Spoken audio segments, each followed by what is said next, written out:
welcome all to episode 198. We're getting closer and closer to 200. This is called Universities in Flux to Capture and Keep Adult Learners. This is Silver Lining for Learning, Season 5, as I said, episode 198. And we got with us three guests who I know very well because they have a chapter in one of my books. We have one of my former advisees in the group. We have one of my mentors who's been teaching me all about online learning, giving me data for decades to help in my keynotes. Every time I needed new data, I'd go to Ray Schroeder at the University of Illinois at Springfield. And Ray was hanging on and hanging on and hanging on, trying to retire, but they kept making statues of him on campus and new awards for him and all sorts of things. But eventually he found a way to sort of retire, but he still writes for Inside Higher Education. And you should read his free articles about the future of emerging technologies. Very enlightening, and I use them in many of my classes. So Ray Schroeder has had many titles over his 52 years at Illinois Springfield and Illinois at Champaign-Urbana. He's a fellow of the Online Learning Consortium. He's gotten an honorary doctorate, I think, from University of Illinois Springfield recently. He's got a leadership award now, a new one for UPSEA, will be awarded in a week and a few days in Minneapolis, the second annual award there in online learning and leadership in the area. I could go on and on about Ray, but he's trying to be emeritus and retire, but not succeeding all that well. Let's just put it that way. And following in his footsteps in the administrative side of things is Vickie Cook, who's a vice chancellor for enrollment and retention management at the University of Illinois in Springfield. She is also an Online Learning Consortium fellow. Chris is one as well. I am one as well. We've got a lot of fellows in the group here today. And soon Punyo will be a jolly good fellow as well. We'll be nominating him in this. Michele Gribbins is a recent alum of Indiana University, a little over a year ago in line with me at commencement. And right before she graduated, we published her dissertation in the British Journal of EdTech, or at least it got in press anyhow. We have a second article in review right now looking at online proctoring and other assorted related areas. Michele is a director of the Center for Online Learning, Research, and Service at the University of Illinois Springfield. That was not her title when she started her doctoral program. Every time I wrote to her, she had a different title and kept taking people's places incrementally or in an interim basis as things go. And sooner or later, they become permanent kinds of things. There's a lot happening at the University of Illinois Springfield. About 2 decades ago, the president of the university said, let's put every course online and every course face-to-face. We'll have one of each. Students can pick whatever they want. Be great. And they were chipping away at that. And I traveled there a couple of times listening to stories of professors, but presidents leave. And so do initiatives get kind of end or at least get changed somewhat. And around that time, Springfield became a leader in blended learning.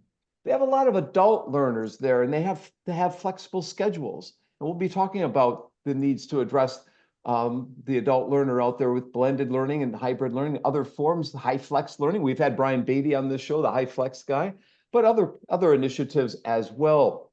And so they've been able to take their model and train other universities in that. And so we'll find out a little bit more about that in this show. Vickie, would you like to start off a little bit, tell us a little bit more, and then we'll move to Michele and then Ray and then Chris Steedy from Harvard.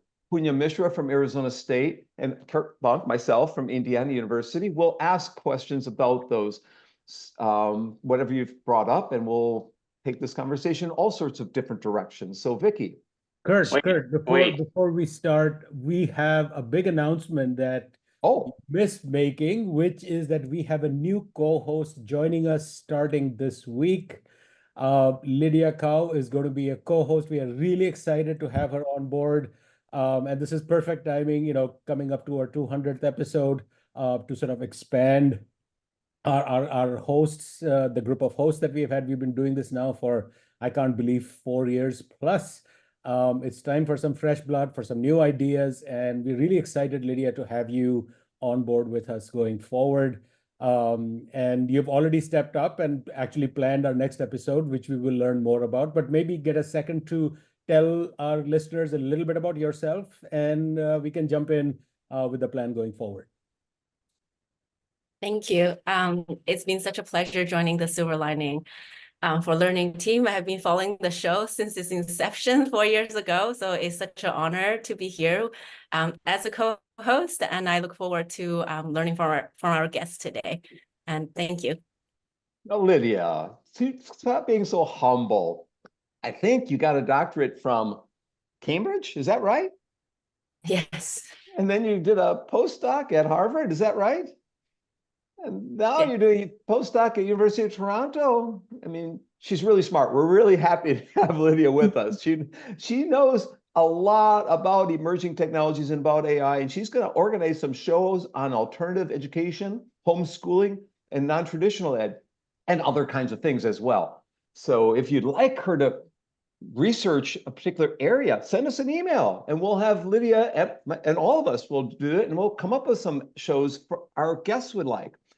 Anyways, Lydia, it's great to have you with us. I forgot to introduce you, sorry. On to Vickie. All right. Well, good morning and thanks for having me on, and welcome, Lydia. It sounds exciting. I'll be looking forward to hearing more from you. I'm the Vice Chancellor for Enrollment and Retention Management at the University of Illinois Springfield. My background is a professor in education and have worked in graduate education for some time, and then worked with the Center of Online Learning Research and Service, where I served as the executive director, and also then directed our online professional and engaged learning unit. And so a few years ago, it became very apparent that universities, especially those like UIS, which is a regional public university, really had to focus on not segregating their university, but deciding how could we pull together to focus on enrollment and provide students with the best possible access. And so thinking that online was separate from everything else was not a good strategy. And so, working with multiple people, including Ray and Michele and others across campus, we developed a strategic enrollment management plan that really focused on, sure, the traditional age student, but also the non-traditional student, that large group of students across the US who have some college but no degree. And how we put that together resulted in being able to increase our enrollment for the last 6 semesters, approximately 6% over that time frame, that resulted in solid growth. Now, this year, we're a little concerned because of the challenge that the FAFSA has brought on and what that means for not only traditional students, that's the audience that we often talk about, but really thinking about that group in terms of first generation students and students who don't have a support system to help them figure out what are the steps that you need to take to access higher ed. But then also that group of transfer students again who have some college and no degree, and what does that FAFSA problem create for those students? So I'll leave it at that, and we can talk more as we go forward. Great. And on to Michele. Great. Well, hello, everyone. I'm Michele Gribbins. I'm the director of the Center for Online Learning, Research and Service here at the University of Illinois Springfield. And I took that position a couple of years ago after Vickie Cook moved on to her current position. And prior to Vickie, Ray was in that position. So I've had excellent mentors that I've worked under to help me prepare for this role. As the director of what we call CALLERS, the Center for Online Learning, Research and Service, we work with our faculty and our academic programs here on campus to look at how we study and apply online learning and the technologies that we use, and identify best practices or strong practices that really appeal to our learners. I imagine Ray can speak more about this, but as an institution, our history goes back to Sangamon State University. And at that time, we the institution catered to upper class students and master's level students. And we have found, of course, in online learning that individuals who find themselves at needing master's level education or upper class level education tend to be those that need, desire flexibility, which makes online learning a great opportunity for them to be able to continue their education while also managing and balancing everything else that happens in their lives. So we've been blessed here at UIS to have a strong online learning presence that has gone back, gosh, are we on 26 years now? And we continue to evolve what we're offering, and it's been wonderful. Really, online learning it's embedded in everything that we do here at UIS. The online programs are part of the academic programs. It's not a separate college that just focuses online. It's really part of who we are as an institution. And that gives us a lot of great opportunities to initiate ideas and offer programs that are unique to UIS. So with that, I'll let Ray continue on with the introductions.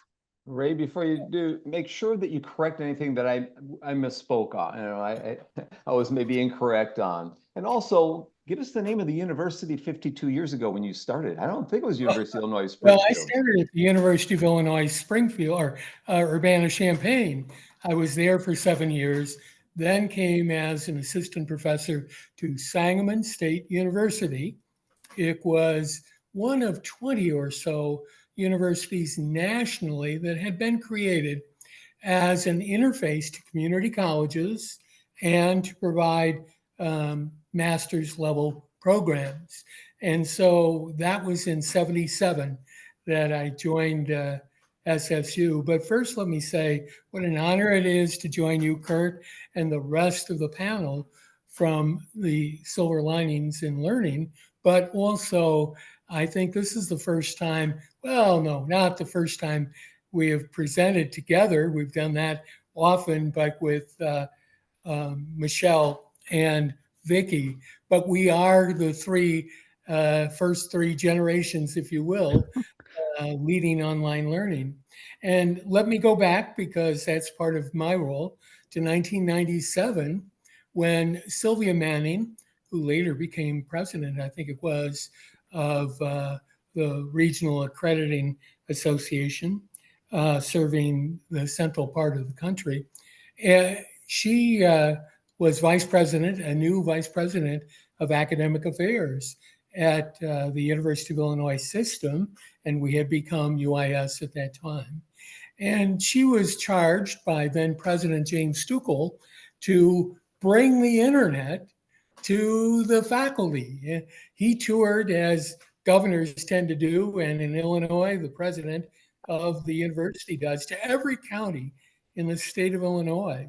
And he heard again and again and again from Motorola, from John Deere, from Caterpillar, from the big employers saying, well, you know, the University of Michigan has an online master's program, but you don't. And gosh, that saves us a lot if we could direct those students to you and do it online. So he gave Dr. Manning the charge to launch this, and she in turn identified people, and with the help of Burks Oakley, an associate, a name some of our panelists and interviewers will recall, as the associate vice president for academic affairs of the University of Illinois system. And together we built, starting in 97, what was then the Office of Technology Enhanced Learning, and later, kindly with the involvement of the then provost, Harry Berman, we created a model that took the technological support, the pedagogical support, the research support, and put them together into one unit, hence the Center for Online Learning, with both pedagogy and technology, research, and service. And I hope we get to talk about MOOCs a little bit later, Kurt, since you're an expert as well in that area. So it continued to grow, and kindly, through the efforts of my two colleagues today, the university offered me a honorary doctorate just over a year ago, and gave me recognitions. And I have just the greatest, highest regard for our two colleagues here. So Kurt, I'll toss it back to you for questions. And just point out that back in, I think it was 1998, when University of Illinois brought in people from around the country, around North America, one person a week or one a month, doing a report about online learning. And I was one of them. Fortunately, I drove up. Linda Harrison was one, and various other people. And when they were all done, the report came out. What was it titled? The Report. From the University of Illinois system, but it was called The Report. It was the big report about online learning. It was a huge report, and Illinois started. I mean, they had the global campus after that. A lot of things started with Illinois and Michigan and Indiana here in the Midwest in terms of online instruction and blended learning, hybrid forms of learning. We touched upon, before I get to Punya and Chris, see if they have questions, I touched upon in my introduction the initiative to create a lot of blended courses at Springfield and throughout the system. Did that die, or did that continue? And to what extent were you successful in creating a blended course for every single course, or creating alternative online and face-to-face course? Whatever happened with that? I can jump in here. We still do have blended courses, and there are some departments that have more than others. But what we really found is our student population isn't all close to the Springfield area. We do serve a lot of students who are near Springfield, but we also have students from, I think the most recent count was 44 different states. And so having blended offerings don't appeal to those individuals who can't travel here as easily as those who live nearby. But our School of Education program does offer several blended courses. And of course, many of those students are closer to Central Illinois, so are able to make that opportunity. We've also seen a growth here on our campus in offering the potential for HyFlex courses.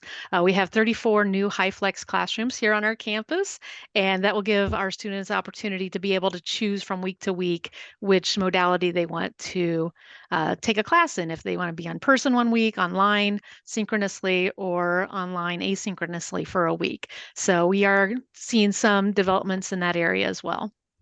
One thing that we've done in that regard that I'll add on to what Michele shared is that we have kept our modalities very clean so that students don't get confused when some institutions have 10 or 12 different modalities that are listed in their catalog. Ours are pretty clean. We have online, we have on ground, we have blended, and we have HyFlex. So we have 4 modalities, and students know what that definition means. That's really been critical, Kurt, to your point, so that students can choose the right modality. And it got a little messy during the pandemic, but we have retained those 4 modalities so that students are not confused about what the expectations are. Because as Michele said, if they're not, so that they can take a blended class, maybe fully online, or a HyFlex option is the better option for them. So you said that the enrollments were increasing the last 4 semesters at 6% clip. That's not the norm. There are a lot of universities that are struggling budgetarily and in many other ways. Anyone want to comment on that? Because our listeners might be interested and curious as to the other ways in which you've been able to maintain, or that's the title of the show, actually, maintaining or increasing one's enrollments in this era of a lot of difficulties, a lot of challenges that universities are facing. Are there other things, other ingredients that you've relied upon that has helped Springfield in particular maintain or increase its enrollments and the attractiveness of your campus? What can be replicated in other places? What's scalable in other places? Ray? You're muted, Ray. You're muted, Ray. Thank you. Again. Just a sentence or two, and then Vickie. But the key is providing options that are accessible and in demand for people in the workforce, that people who are already in positions are looking to change positions, and making that decision outward looking rather than just faculty saying, gosh, I really like teaching this. And instead of going with a preference necessarily of the faculty member, going with a demand. And Vickie, of course, can talk about that. Well, I think the thing that I'd add to what Ray is saying is that it does have to be student-centered, the decisions that are being made across campus. But the other thing that we have done that has been very, very helpful is to review our business processes and to include AI where it made sense, to improve business process automation so that students know more quickly whether they're admitted. If they're not admitted, what do they need to do? What are the options for them? We have really reviewed every business process throughout the enrollment management area in collaboration with the colleges, with the Center for Online Learning Research and Service, with our advising team to try to be as student-centered in our processes as possible. I think I would add to that, Vickie, too, that we recently underwent a restructuring, an academic restructuring, and with that came new ideas for programs that collaborated across different disciplines and certificate programs. And with that, we started offering 8-week courses, which really appeals for some of those graduate students who are coming back as adult learners and needing a shorter focused time period for their coursework, and it gives them more opportunities to jump into a program as needed throughout the year too. So I think that's helped with some of our enrollment growth as well. So as we've well got to as, as well as Michelle's strong work on our summer offerings, because as you all know, when kids are out of school or things shift at home, sometimes those people who are in the workforce, summer is the best time to take a course. So Michele has worked very closely on helping to grow that summer enrollment. We're going to go to Punya, then Lydia, then Chris. And maybe if we have time at the very end of the show, we'll get to Ray's new AI bot or tool that he's developed. You might be able to think about that, Ray. Punya.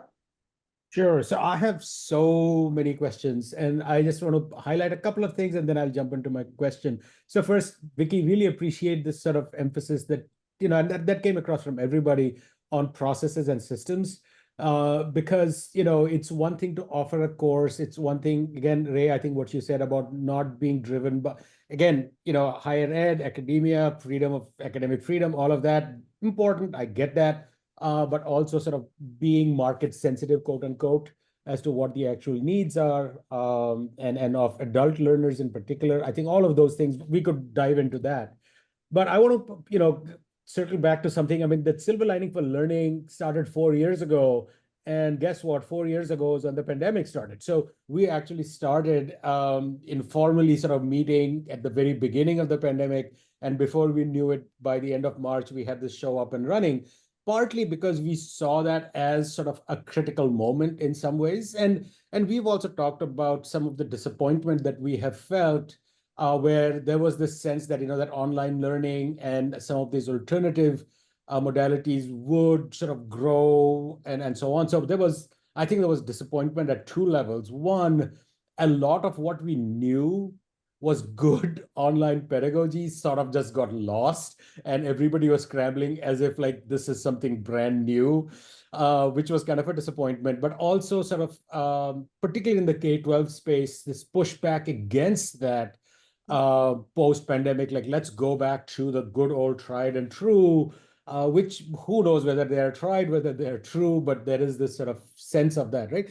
So I would be really, I think your group is sort of interesting to talk to because you've been at this game for a long time, and the pandemic happened. How did you see sort of that experience? Did it help the institution, or was it something that people were like, we have no idea how this thing works. We're just going to go by the seat of our pants. So I'm just curious to see, and secondly, and finally, what do you see any sustainable changes having emerged from that 2 years of crisis that we sort of went through as higher ed, as a society, and so on. So a broad sort of stroke question around the impact of COVID and how you sort of responded to it, what effects you had, and anybody can jump in and just leave it open.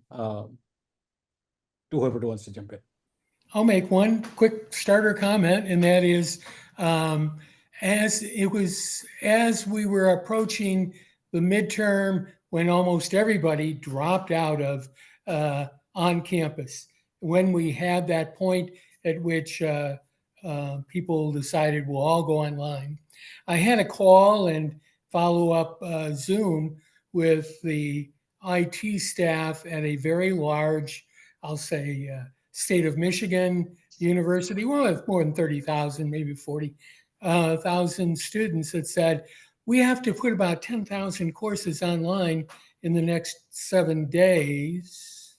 How are we going to do that? And that was really kind of a panic point at many universities. And as a result, I think the technology, the approach, the design of those courses were not robust. It was somewhat better at UIS, where a higher percentage of faculty had been teaching online.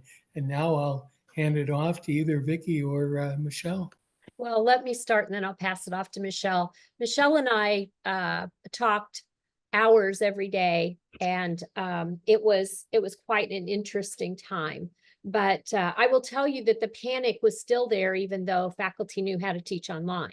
So that didn't go away. The other challenge that we faced was we were in the middle of beginning change of an LMS system. At the same time, and due to contracts, we had to go ahead with changing out the LMS while we were building out every course online. Of course, our biggest challenges were our lab courses. They were our theater courses. They were the one in particular that still gives me heartburn to think about is the art courses that we were involved with, the dance course that we had to come up with ways to integrate. There were a lot of courses that don't lend themselves well to the pedagogies we used. I will also say, before I turn it over to Michele, I was one of the first people that Inside Higher Ed called to talk to about the change. And I kept telling them, although I didn't feel like I was getting a lot of traction, don't say this is online learning. This is emergency use of technology. And this is not what online pedagogy is about. And I think they did start to make that. Some people got that. Others continued to call it online learning. It wasn't online learning at K-12. We worked a lot with K-12 institutions. We worked a lot with institutions who were small, fire technologies, those types of small institutions who had no idea and no technology to do what they needed to do. And so those were all challenges that were occurring at this time. But I really appreciate what you said, Punya, about the fact that the online pedagogy really wasn't what was happening through all of this, and especially at the K-12 level. What we have found now is some students who experience that don't want to take online classes because that is what they saw as a model. And I'll turn it over to Michele. Right. Every time this is mentioned, I start having nightmares again, because again, looking back at that timeline, it's unbelievable. March 5th of 2020 or 2020 was the date that we announced to our UIS campus community that we were converting learning management systems and that every course had to be converted by fall of 2020. So that was March 5th. March 6th is when we started sitting down and talking about how are we going to handle the pandemic planning.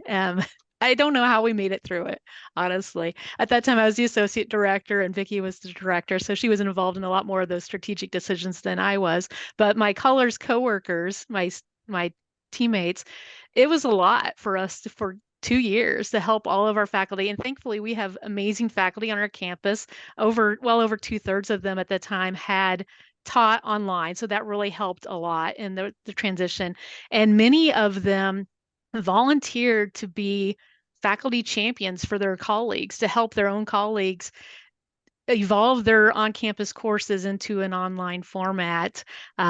We also were very thankful in that there was a lot of forward thinking on behalf of Ray to ensure that every course that at UIS, whether it was online, on ground, blended, had a Canvas course site at the beginning of every term. So we weren't rushing in the middle of that spring 2020 semester trying to create course sites for our courses. They were already established, even if there was no content in them. So that really helped a lot. But it probably took me and my coworkers, gosh, 2.5, 3 years to feel like we're back to a normal work setting. It was a lot for us to take in. When you had a lot of questions. Did you have a follow-up before we go to Lydia? No, I just had a quick comment. So you talked about March 5th. I was just looking, our first episode of Silver Lining was March 20th of the same year. That was our sort of response to. But no, I know we always run out of time here, so I'm going to pass the baton to Lydia. Thank you. I want to build on the comments that was just shared in terms of good models, or good pedagogical models of online learning. We talk about a lot of people mistaken this emerging use of technology for remote education as online learning. I wonder if you can shed light on some good models. Michele, would you like to start? So good models, right? Well, one of the things that we really talk with our faculty, especially faculty who have never taught online before, is there's a few things to think about. First of all, don't try to do too much initially. Really start thinking through what it is you want your students to be able to learn, and then build up your course over time. Don't try to just jump in with 2 feet heavily. Another thing we like to tell our faculty members is if you've never taught online before, one of the best things you can do for yourself is to be an online student. And we have part of our UIS offerings is ION, which is the Illinois Online Network. These are a series of courses that are not non-credit courses that are tailored to online or to higher ed professionals and K-12 educators to improve their understanding of online education, digital accessibility, artificial intelligence, a whole variety of topics. And so we encourage our faculty, take some of these classes so you get a sense of what it is that you like as a student and what you don't like as a student, and start thinking about how that can factor into how you design your courses. I'd just add that UIS started with a constructivist approach and continues to this day using a constructivist model in our online instructional design, as well as Michele said, teaching our faculty how to improve continuously, always seeking excellence in their online courses.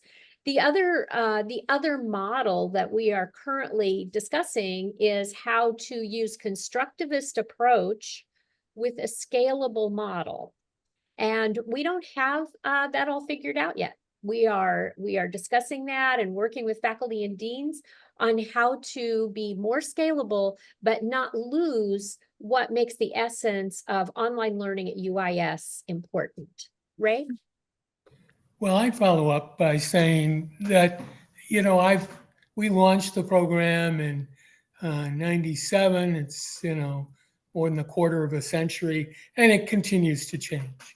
And we're going to continue to change, both with the technology, but also with the emerging status of our audience, of our students. And so that I think that we'll expect to see further changes. One of the things I address now is, of course, generative AI, but we're going to see various versions thereof. And as we integrate these more heavily with synthetic students, maybe synthetic professors, I can speak to that later, but it's going to continue to change. So we all have to be alert. We all have to be ready for changes, both in society and as well as in technology. Do you have a follow-up?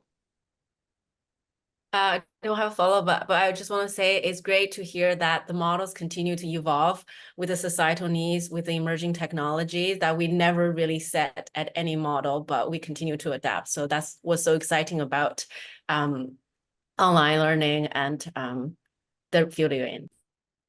Chris, do you have a comment or a question, or both? Well, I'm so pleased to see retention in the title because, as you know, it's one thing to get admissions. Right. And it's another thing to hang on to students, especially because if there isn't a lot of emphasis on social presence and teaching presence, then it's easy for online students to feel disconnected. Absolutely. So I have sort of a two-part linked question. Do you have mechanisms for identifying when students are at risk of dropping out of a course or of an academic program? Because that's, of course, the key to retention is getting in there before something bad happens.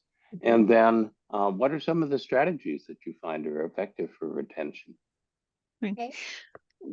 Well, one of the things that we do, first of all, our online class sizes are relatively small. Most of them are about 25 students. So that helps a lot. The faculty are able to make those connections with their students and can see when a student is starting to fall behind. We also have online program coordinators here on campus, and this is probably one of the strongest elements to keeping our students retained. These individuals are basically that on-campus link between our online students and the campus community.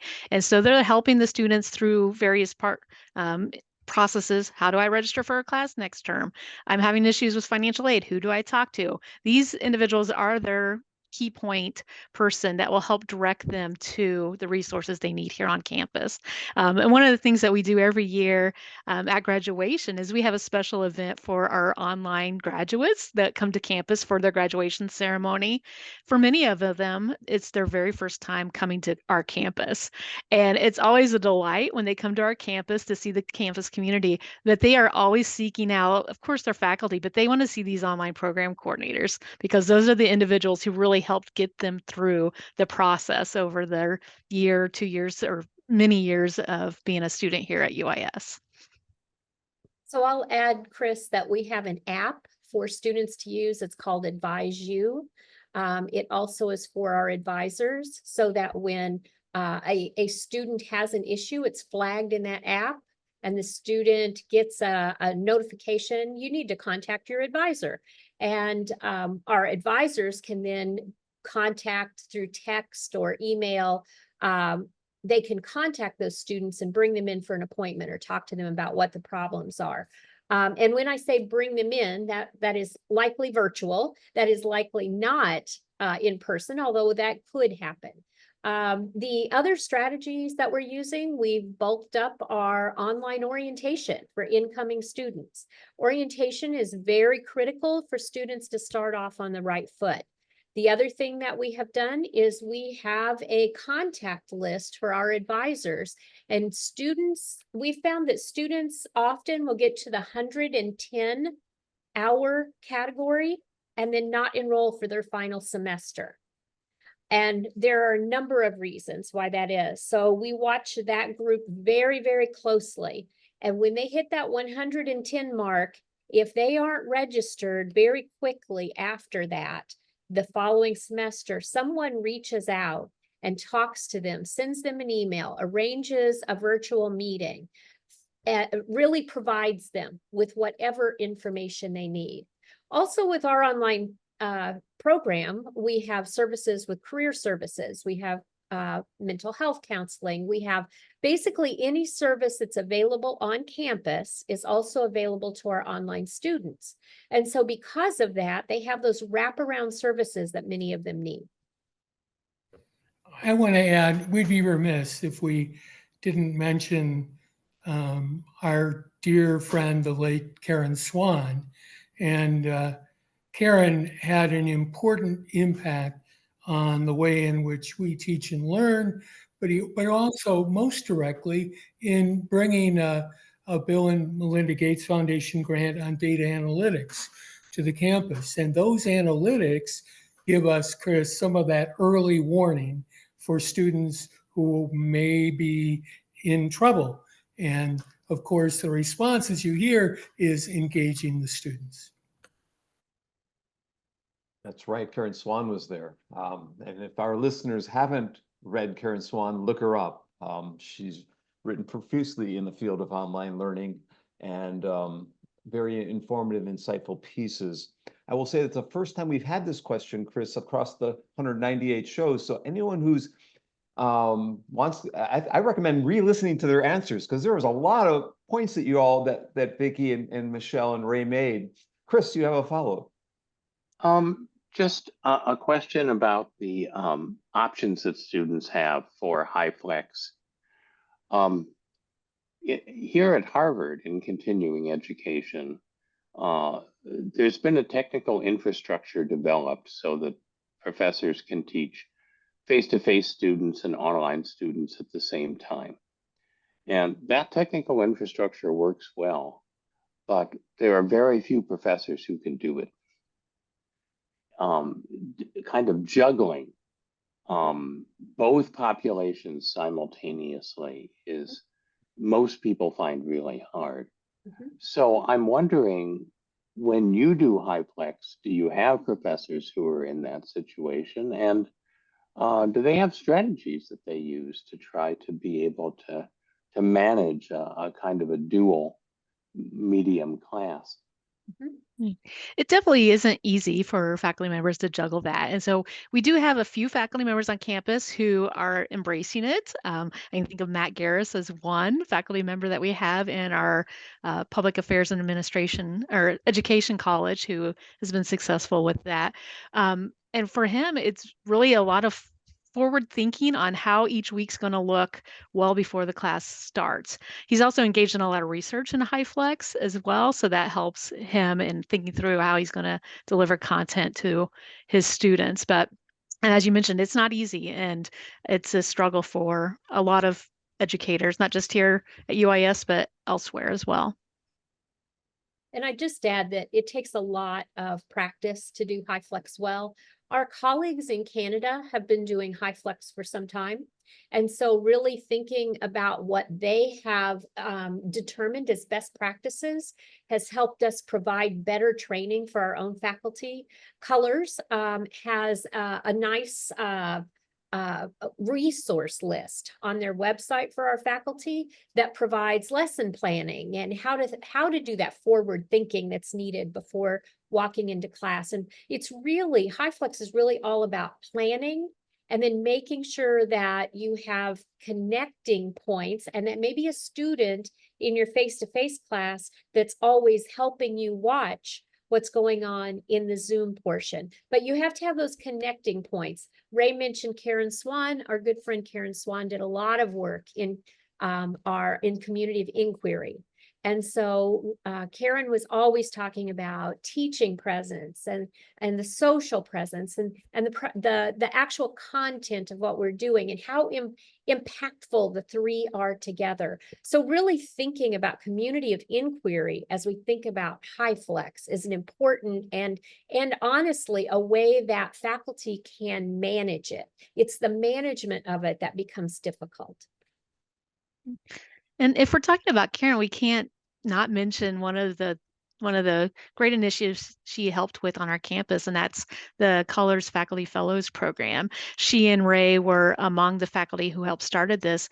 This group is a group that of faculty across our campus who get together a couple of times each semester and focus on research and projects in online learning, online teaching.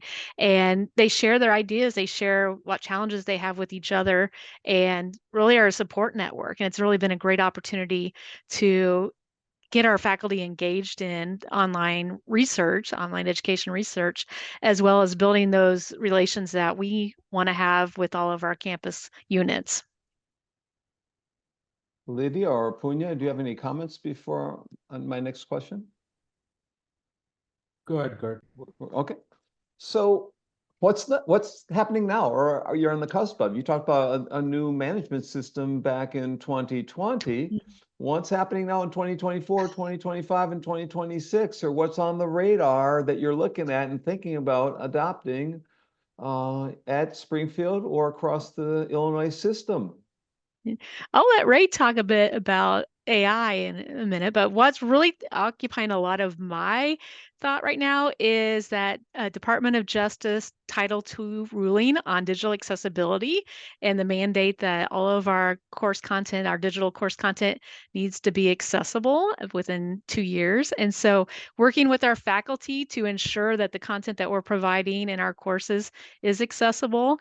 Sometimes it's conversations that we need to have to rethink how different learning activities are going to happen in an online environment to ensure that everything is accessible. Just this past week, we had a conversation. We have a instructor who has a learning activity that's handwriting analysis for crime scene.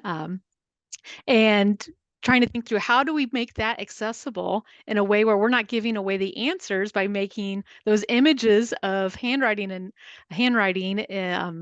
in an alternative text that explains what the different loops are and that without giving away the answers to the problem. So rethinking how we might have that assignment so that rather than it being a handwriting analysis assignment, thinking through maybe it's just an evidence analysis assignment, and we give the students the option of doing handwriting analysis or audio analysis and other opportunities so that way we can make that universal design principles as part of those activities that we're offering. And some of the things that I'm working on, back to the retention, Chris, we're doing a lot of research in the areas of poison pairs of courses that students take together, but we're also looking at positive pairs. So when do students do better? Which courses, when combined, actually help students, especially in areas like management information systems and computer science? Also, I dropped 2 links in the chat, and one of those talks about our community of practice for AI among our faculty and staff across the university.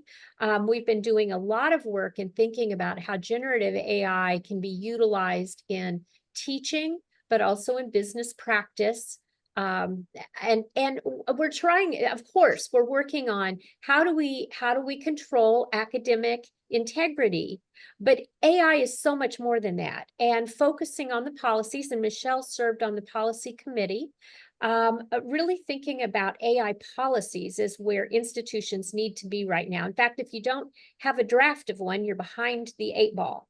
The other thing that we've done as a system that Kurt asked about, we have created an AI principles document. And one of Emily's staff members, Michele's staff members, Emily Bowles, served on that committee and assisted at the system level in thinking about general principles for AI use across the University of Illinois system.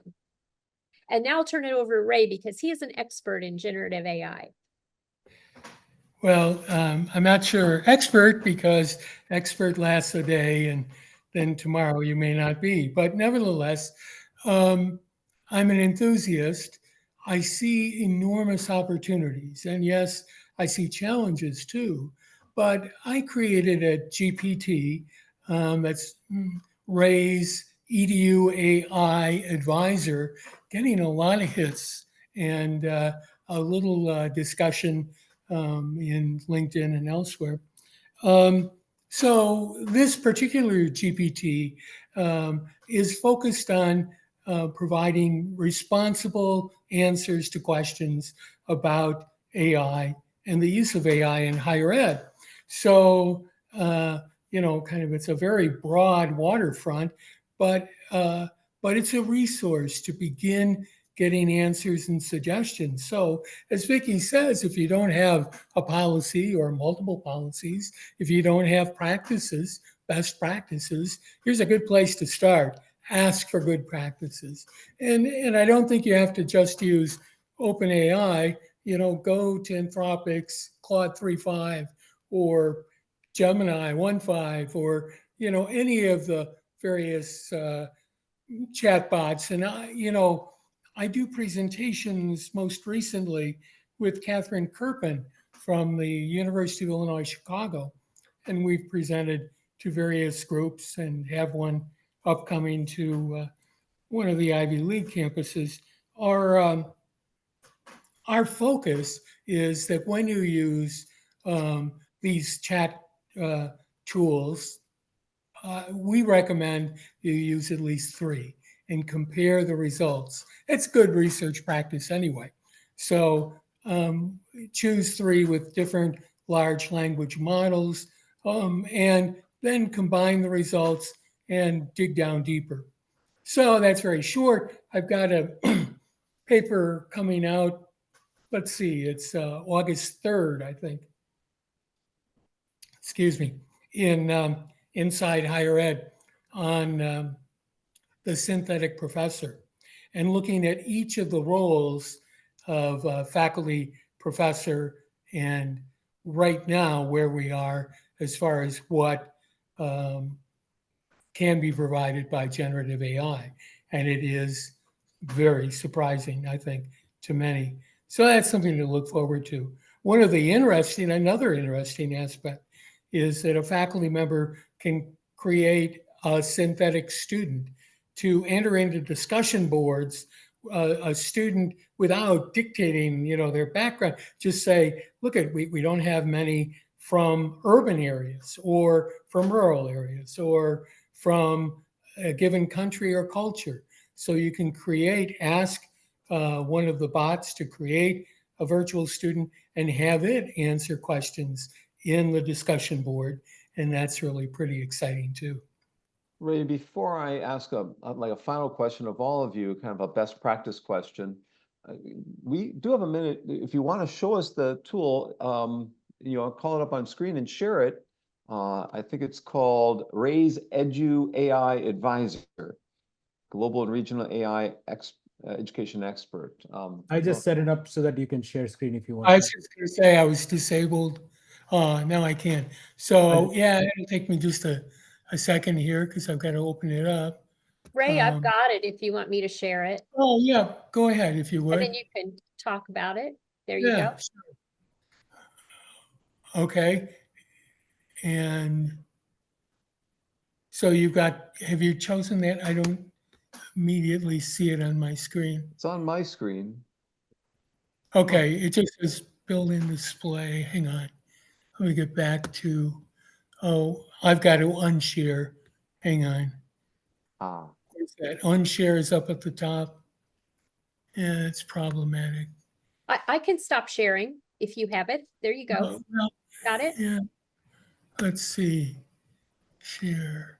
Chrome tab. GPT. Okay. And has something appeared? Yes, we got it. Oh, good. Okay. So there you are.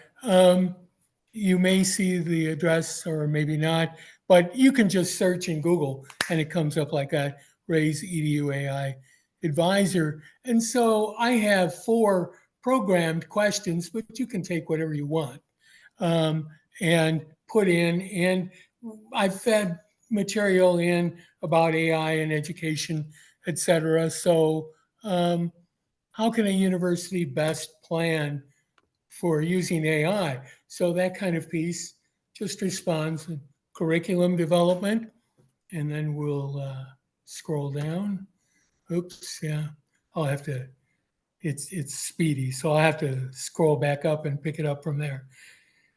But you'll see, as you can see here, you got a lot of topics. You can ask who should be on our advisory committee. What's the infrastructure, faculty training and support, ethical considerations, monitoring and evaluation, and on it goes, future prospects, and what we're going to be seeing. So, it's just a tool that's available and gives you a quick response in a format that I think people will be comfortable with and that you can use. So I hope that's useful to you. And how long did it take you to build it? I don't know, a couple of 3 weeks. And it also takes GPT and adds to it. So, I mean, all of GPT is out there. So what I put in is not the only thing it does. So let me stop sharing. Now we're back to our group, I think. And so the point is, once that's created, it continues to search for that, but you have all of GPT 4.0 available. if you go to that site. And it's a free login from OpenAI, but you do have to, sign into OpenAI, but you don't have to pay for it, but it's free. So we have a couple of AI experts here. Lydia or Chris, you have any comments before I ask my final question? So good. We are tight for time, so yeah. I think we should move on. Yeah. And thank you, Ray, for sharing that. Yep. We got just a few minutes left before we need to introduce the next show. You're all experts in the online learning space, the blended learning space, and so forth. And you've talked about best practices, policies, and principles, the P words. Would you like to kind of recap for the people who are interested in online learning and the best practices thereof and the principles that are effective? What are a couple of best practices you might each mention, or principles you might mention as a final recap for this show? Well, I'll start. I think the most important thing is to realize that it's not one size fits all, that every institution has to match their mission and vision and their fundamental principles of their institution to the models of online learning and the practices of online learning that works for them. And I think UIS has developed that over 26 years and has stayed true to many of the initial principles. Institutions that don't stay true to their own stewarding of their university brand will not be successful. And it doesn't matter how many different models you introduce. So really staying a strong steward to the university and coordinating the brand's mission, vision, and values is vitally important. And I'll turn it over to Michele. Sure. I'm going to talk about one tool in particular that I recommend for online courses. And so I've taught in our Management Information Systems department here at UIS since 2005. And in the last 2 years, I've also taught in our education department. I've taught the online learning course there. And that's a course that was originally developed by Karen Swan. We mentioned her earlier. And one of the things that she practices in her courses is journaling with the students. And when I first looked at the course, I was not considering doing journals. I'm like, I should just test it out. If Karen was doing it in her course, it's something I probably should test out. Amazing.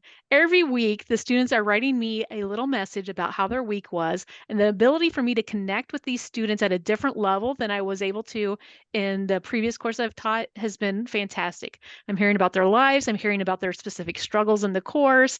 I'm giving them opportunities to learn from me as they ask me questions. One this semester has been asking about doctoral programs. So I've been able to give that student advice on looking out doctoral program. So I highly recommend that journaling in these online courses is another way to really make that connection with the students. I do blogging. I agree with you. 30 seconds, words. Ray, you got a follow-up? Yeah. Just 2 words. It's student-centric. If you are student-centered, you won't go wrong. So keep that paramount. And I think that's true on campus as well.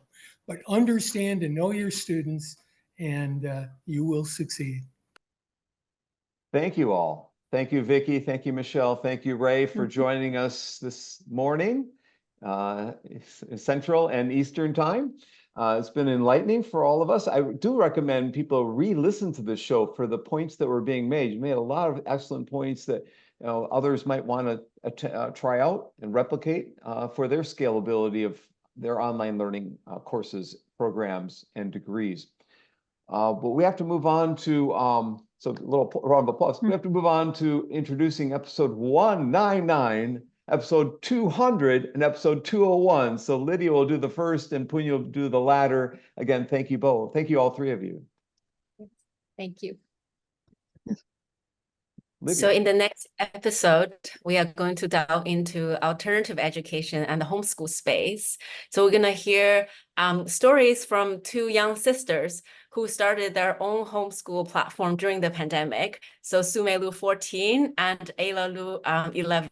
They are going to bring their team, Justin and Allison. So their homeschool platform have grown exponentially. Now they're serving family, students, and educators in nearly 50 states and 50 countries. So we look forward to hearing from these young entrepreneurs and the innovators in the alternative education space.